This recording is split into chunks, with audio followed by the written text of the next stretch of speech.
పర్ఫెక్ట్గా వెళ్ళిపోయేది.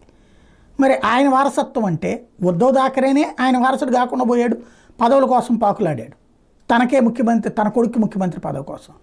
మరి బాలాసాహెబ్ థాకరే తన కొడుకు ముఖ్యమంత్రి కావాలని కోరుకోలేదే, కానీ జరిగింది.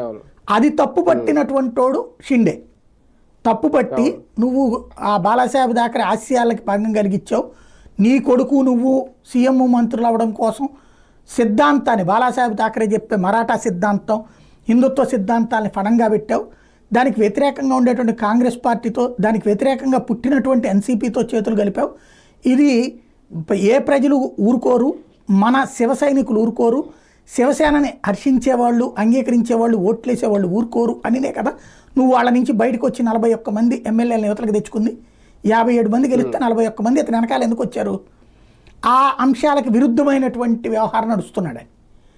సరే, అక్కడ భారతీయ జనతా పార్టీ ముఖ్యమంత్రి పదవి ఇచ్చినప్పుడే, ఆఫర్ చేసినప్పుడే, నాకు వద్దండి, మీరు ముఖ్యమంత్రిగా మీరే ఉండండి, మేము మద్దతు ఇస్తాం, ఇది బాలాసాహెబ్ థాకరే వారసుని నేను అని చెప్తే, ఇవాళ షిండే ఏం చెప్తే అదే కరెక్ట్ అయ్యేది.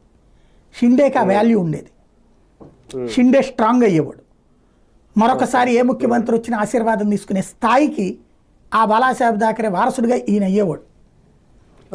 కానీ ఇతని కర్మకాలి అధికారం రుచి మరిగేశాడు ఏకంగా సీఎం. వాస్తవంగా 104 సీట్లు వచ్చిన బీజేపీ 41 సీట్లు ఉన్నటువంటి షిండేని సీఎం